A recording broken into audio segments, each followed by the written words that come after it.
What's going on, all you Minties? This is the Uncanny Omar from Near Mint Condition, and join me today for an overview of these James Bond hardcover editions from Dynamite. So, stay tuned.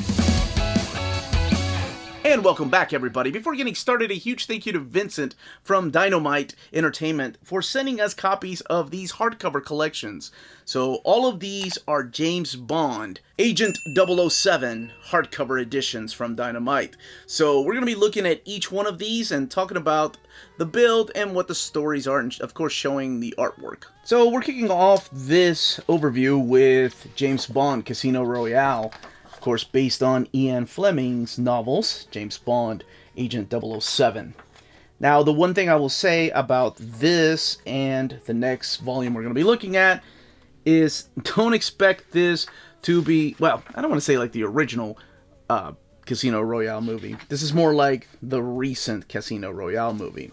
But these are strictly based on the novels. And you can tell that Van Jensen, the writer of this, is a huge fan of James Bond. And I will be completely honest, I have never read a single volume page of Ian Fleming's works. I know just Bond from the movies. That's it. That's all I know Bond from, and the James Bond Jr. cartoon series, because I'm lame like that. But I've seen all the Bond movies. You know, it's one of my favorite memories of going to the movies with my dad. Being completely bored up until, you know, Bond was like doing some action stuff, or finding a lady, you know, to keep him company, because it does get lonely being a secret agent.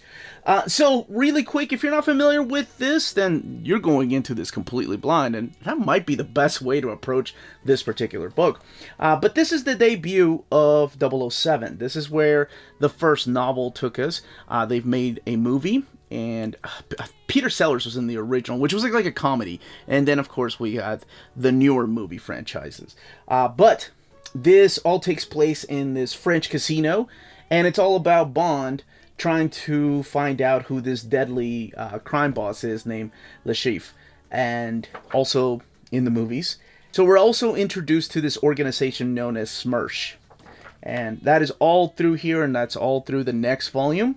This particular volume retails for $24.99, and it has 160 pages. Every one of these volumes comes with awesome bonus material. So you get some behind the scenes, the script, the page, and then you get some ads for other Bond books from Dynamite.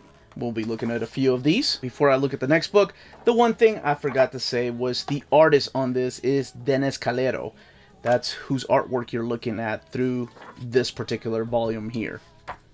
Now we're looking at the second graphic novel based on the second novel, Live and Let Die. Now, this here is a lot different than the movie version of Live and Let Die. This is straight up from the novel, because I've seen Live and Let Die, and it was nothing like this. There are some aspects of it that are still like the movie.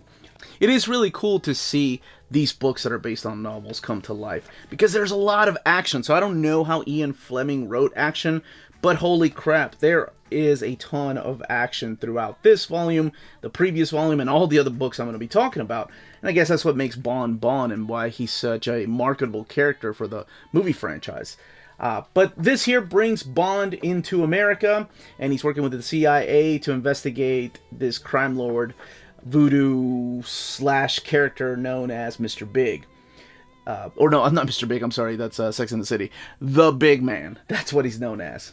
And this is a Hubert Ball drawing the material in this particular graphic novel, with Van Jensen also supplying the writing for this. And the other thing I will add is that this particular book, which I assume the novels are like this, has a lot more adult content, whether it's nudity or sexual content. It's a lot more graphic than they were in the movies, believe me. I would have remembered that as a kid, watching those with my dad. Again, bunch of bonus material back here. This particular graphic novel has 168 pages and retails for $24.99. Next up is a spin-off of James Bond, and it's this character, Felix Leiter, who has been in the movies, portrayed by different actors, of course. And this one here, again, more mature content. This particular book has 152 pages. All of these retail for $24.99.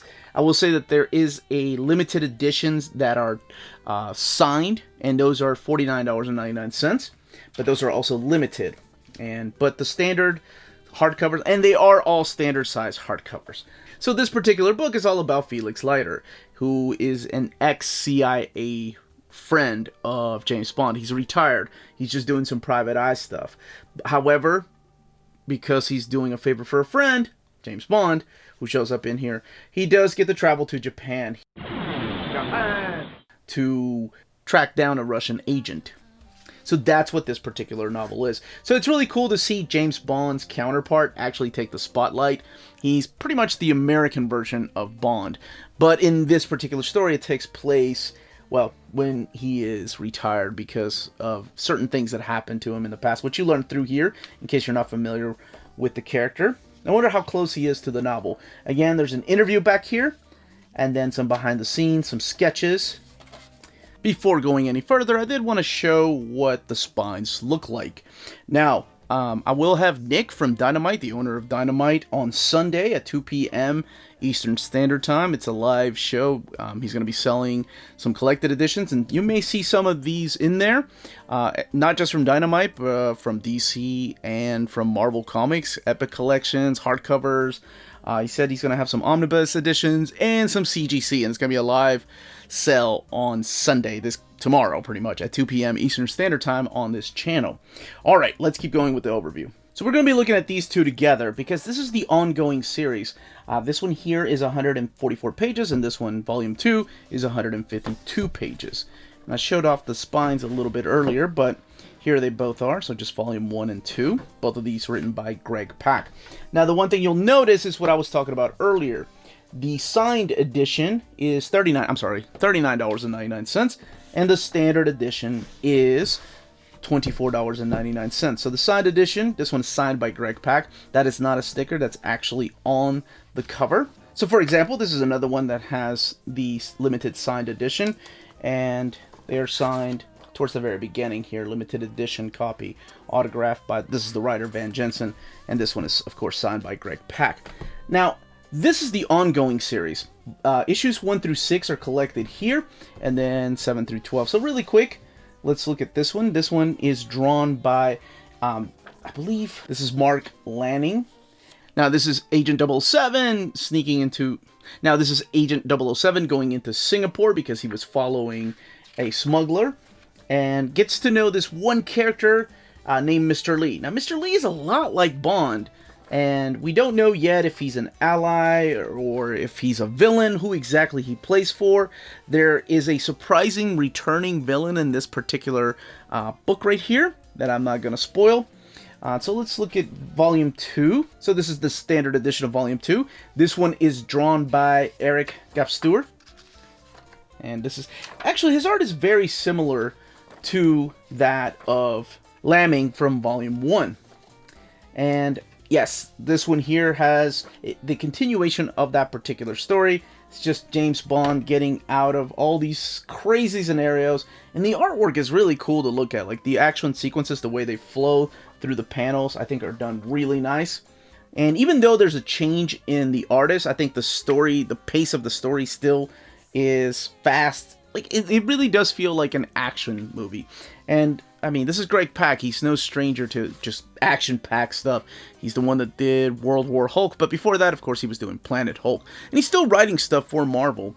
I've been a big fan of his stuff. Like, even like the Chaos War, which is completely underrated. Or the Hercules series, which he co-wrote with Fred Van Lente. Another series that was completely underrated. So I'm always happy to see his work. So this features new characters like Mr. Lee. Older characters come back from James Bond's past and play a big role in this. And here, let's look at the extras. And here are your extras. For example, this one here has all the covers and then the variant covers as well. That is a beautiful variant cover there by Koi Palm. I really like these. Now, the build of each one of these books, these are all standard size hardcover books. And they all are printed on this thick glossy paper. They are all sewn binding. even though they're only 144 to 160 pages. Now, let's look at the last book. Now, I saved this one here for last. This is my favorite one out of the entire pile. These are pretty fast reads. Man, then again, I've been reading them for about 2 months now since I got them from Dynamite. But this is Reflections of Death. What I enjoyed about this one, it's like a small sampler graphic novel, because each of these stories are written by different creators, drawn by different artists. You have people in here like Benjamin Percy, Greg Pak comes back, as well as one of the characters that he did introduced in the pages of his ongoing series, Gail Simone, Mark Russell, Andy Diggle, Vida Ayala. Those are all the creators you're going to find in here. And all this happens when Miss Moneypenny gets kidnapped and is being threatened with torture unless she starts telling her kidnappers about Bond. So they go through different stories, and each of these stories, like I said, different creators. For example, the very first one here, Bond is on a date, and he has to keep going to the bathroom because there's all these assailants that he just needs to beat the crap out of in the bathroom. He keeps going back to his date, and then back to the bathroom for more fighting, and so on. And that's the kind of stories you're going to see in here. There's other type of different stories in here, and it all focuses on James Bond and other characters, because you also see Felix in here. You see the return of other characters that you may be familiar with if you've only seen the movies. So this one was just a lot of fun to me. It felt more like a sampler package with different types of art. And I'll be honest, even though they are all different artists, for some reason, I don't know if the colorist brings it all together, but it's just a nice package, and it just looks like the same type of story done by just one team, and that's it. Maybe it's the colors, maybe it's the way the editor decided to put this together, purposely seeking out artists that have not really, I don't even want to say similar styles, because even the panel layouts are different for each of these artists. But it just feels like one team did all of this together, and I thought it was really nice. Now, as far as the extras for this one, it's just you get a bio on the creators, and then check out these other great James Bond collections from Dynamite. And that, as they say, is that. Now, some of these hardcovers will be available, as well as other collected editions during the live auction sale with Nick from Dynamite. And here's a sneak peek of some of the things that will be for sale and auctioned off tomorrow at 2 p.m. Eastern Standard Time on this channel. Hey everybody, this Sunday, December 5th at 2 p.m. Eastern Time, join us on Near Mint Condition with the Uncanny Omar, where we are going to have a huge mix of graphic novels, collections, OGNs from so many publishers. Let's go through it real quick. Hardcore Station Mind Games by Jim Starlin, Pathfinder, Superman, Astonishing X-Men, a nice mix of Cables, Barbarella, Battlestar Galactica. We have the Amazing Spider-Man newspaper strips from IDW, Will Eisner Companion, Doctor Strange Sorcerer Supreme, Omnibus Collecting 1 through 40, the March collected packages. Check out some of these other independents that'll be there. But wait, there's more. Golden Age archives of Captain America, Young Allies, USA, Battlefields, Human Torch Returns and Young Men, Captain America, Amazing Adventures with the Beast hardcover. Then we'll have Animosity, Faith from Valiant, a little bit of Archie, Back to Riverdale, Jughead and more, Wonder Woman archive, Sugar and Spike, The Boys Omnibus. Of course we're going to have The Boys Omnibus. Red Sonja Tarzan, James Bond Origin, more Wonder Woman, World's Finest, Teenage Mutant Ninja Turtles Color Classics Volume 1, 2, and 3 sold out. Then we have the Art of the Brothers Hildebrandt from Marvel and IDW, a little bit of Dan Brereton love. The Shadow limited edition hardcover signed by Garth Ennis and Alex Ross. We're also going to have Powers of X, House of 10, or is it the other way around? A little bit of Black Sod and Friends, Batman Black and White, Batman Resurrection of Ra's al Ghul, Awesome Hellblazer, Strange Tales collection, more Deadpool, new Teen Titans Games original graphic novel, Tales to Astonish, Submariner, lots of awesome Captain America, including one of my favorite runs by Mark Waid and Ron Garney, Dan Jurgens, just in time for the 80th anniversary. But we're not going to stop there. We'll also have Jose Gonzalez art of Danger Girl, Gallery Edition, hardcover and softcover from IDW. And here is the creme de la creme. Are you ready? Here we go. The Sandman Omnibus Comic Book Legal Defense Fund Silver Editions. These were limited to not even 2,500. These were limited to 500 with Volume 1 signed by Neil Gaiman. And check it out. So this has been out of print, hard to get for years. That's this Sunday, December 5th, 2 p.m. Eastern Time, only with the Uncanny Omar, near mint condition. See you there. Now, if you have any more questions about these books, please let me know in the comments down below. Don't forget to hit that like button, subscribe, and ring that notification. All that helps with our YouTube algorithm and our channel keep growing. And more importantly, everyone, stay healthy, stay safe out there, and much love.